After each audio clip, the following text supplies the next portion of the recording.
त कुन चाहिँ टिप्ने जसरी खानु भयो क्या यसरी खानु भयो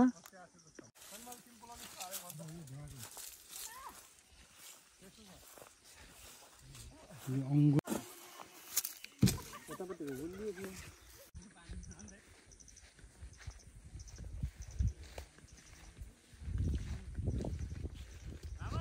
हजुर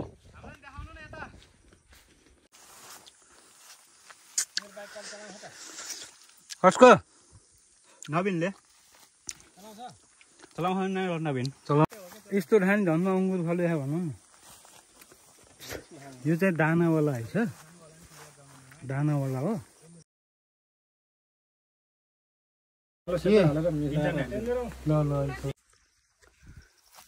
सो हेलो एन्ड नमस्ते everyone welcome to my blog है आज चाहिँ हामी यता अङ्गुर टिप्ने ठाउँमा आएको होइन यस्तो अङ्गुर घारी पुरै के यस्तो ठाउँ आएको छौँ है हामी चाहिँ अङ्गुर खान अङ्गुर चाहिँ कति फल्या रहेछ कति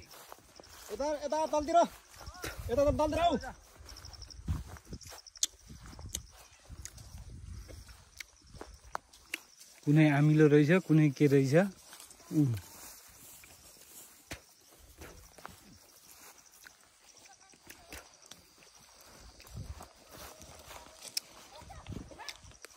गाइज हामी चाहिँ अङ्गुर टिप्ने ठाउँ आयो अझै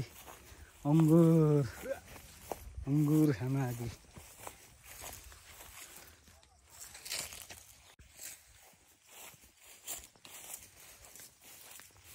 अङ्गुर घारी अङ्गुर टिप्न आएको आज कति रहेछ अङ्गुर चाहिँ यस्तो घाममा यसरी खानु पाइयो जसरी खानु पाइयो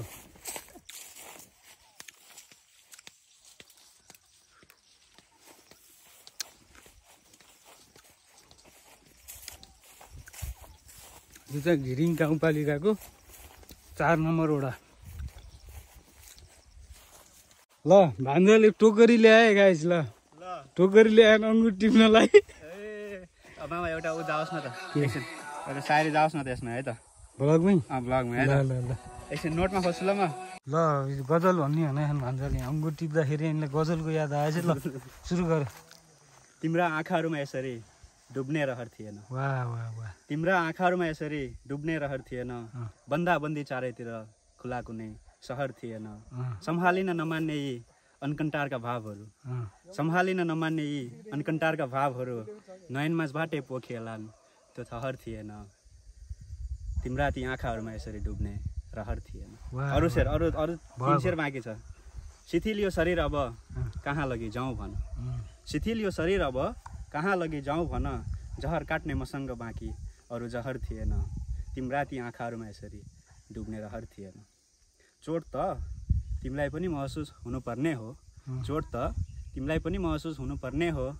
बस हातमा धारिलो एउटा खन्जर थिएन तिम्रा ती आँखाहरूमा यसरी डुब्ने रहर थिएन तिम्रो प्रस्थान सम्झिन्छु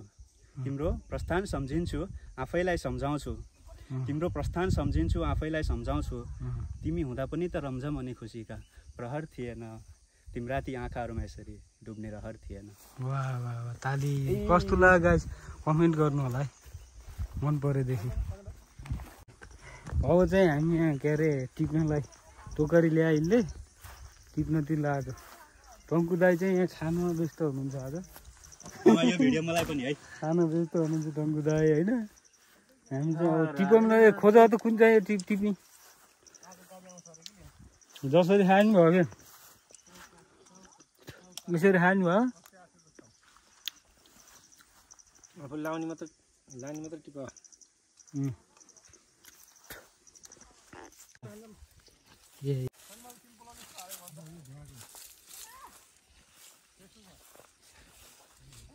अङ्गुर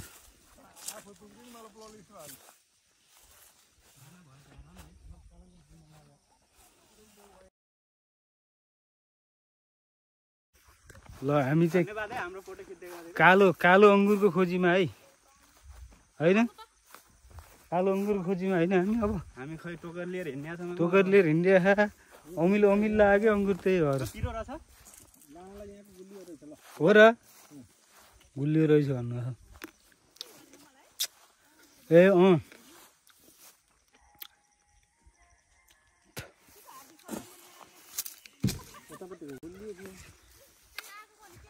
कति वाल्ल हो मामा घामले खासै मिठो रह्यो अलिअलि टिपन त भन्छ मिठो मिठो चाहिँ है कालो अङ्गुर चाहिँ उता रहेछ कि यो सेतो मात्रै रहेछ कि त अब कालो अङ्गुर हाततिर जानु पर्यो कस्तो रहेछ तपाईँ छेपे खाने कि के गरे नपखालिकन खाइया के हुने कि थाहा छैन ए अङ्गुर घारी त कति रहेछ उता यो सब अङ्गुर सर्लक्कै सब अङ्गुर के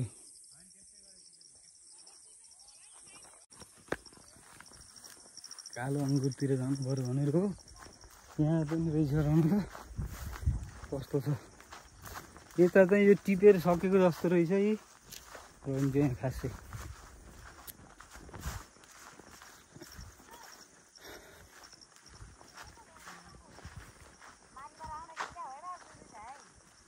यता रहेछ मेन रहेछ मान्छे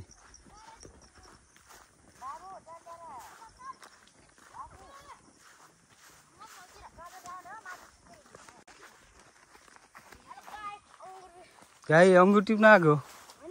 के त भिडियोमा देखाऊँ तिमीलाई के भन्छौ भनौँ त ल हो ल ए यहाँ त सरसफाइ गर्दै हुनुहुँदो रहेछ यता सर नवीन कस्तो छ तँ हामीले ह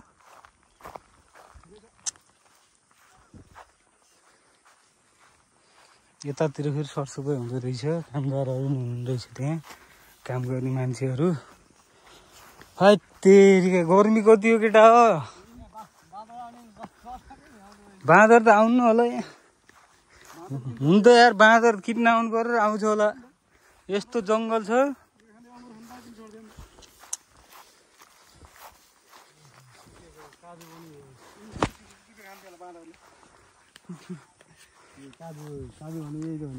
काजु के बोलेको होला अङ्गुरलाई काजु भन्छ सुकेसी काजु हुने होइन कहाँ हो क्या टिप्ने केटा हेर हामी त हिँडै भयो यो फेरि अर्कै हो यसलाई चाहौँ न फेरि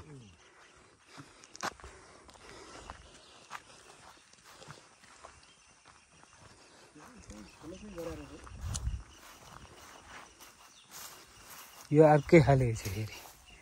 खैरो होला यो कालो अङ्गुरमा कालो पख्नु यो पनि मिठो छ यार केटा कालो पख्नु गएको ए तँ पनि हुन्छ अन्त गुलियो रहेछ फेरि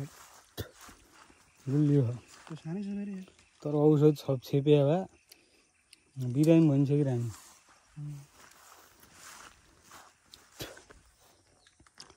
आइ पनि हामीलाई सहयोग गर्न आयो भने है अङ्गुर टिप्नुलाई होइन हजुर म कैँची लिएर आउँछु कैँची चाहिन्छ ल हस् हुन्छ सुड छ क्यार छ भनेर आयो ऊ त्यतै आउनुहुन्छ होला नि ल अब फेरि हामी कालो अङ्गुरको खोज्यौँ है कालो अङ्गुरको खोजीतिर मामा नेटै हरायो के हो त नेट नभए त मैले उतार के हाल्ने हो त नि 149 ग्रामको कति हुन्छ 37ले हाल्नु त मामा कति भयो गाड्ने रहेछ यहाँ बाँदर कुद्न राखेका हो नि कुकुर फेरि नवीनले टोकरी बोकेर देखाएको नभए बेला के नचाहिने बेला पुरा बिल्लो के उयो गरेर छ त के हो जिम गरेर छ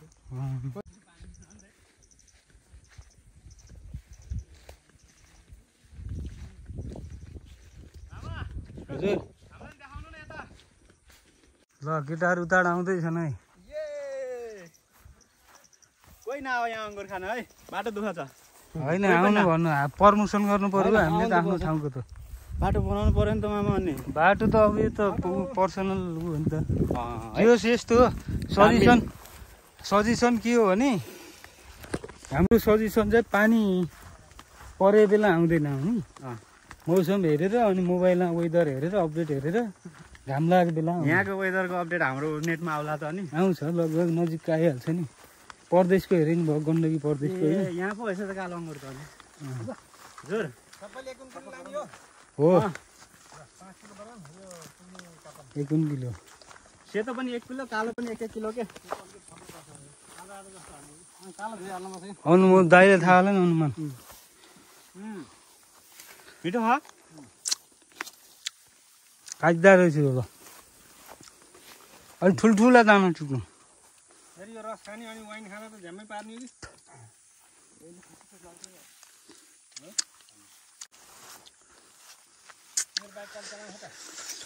कसको?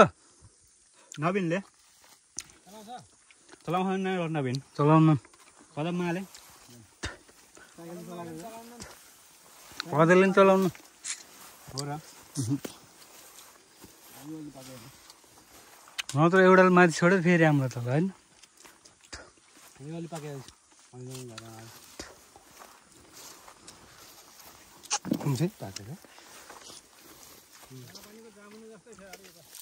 कहाँको? फन्टियार जातै यस्तै रहेछ कि यार, यस्तो ठानी अङ्गुर फले यार, धन्न यार।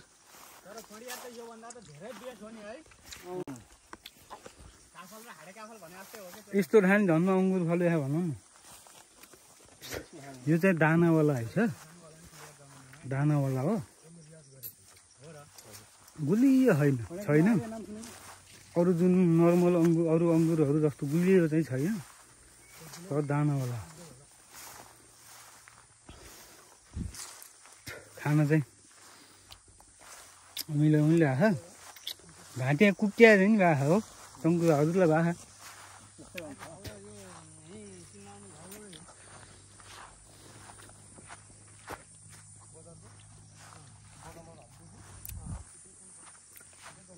घाम चाहिँ यस्तो गर्मी यार।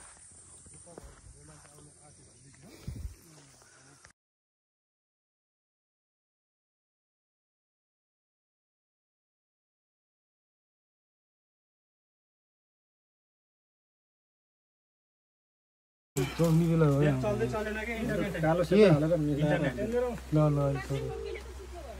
जोख्ने बेला सबले 1-1 किलो लाने भने कति लाने 1 किलो 5 किलो। हेलो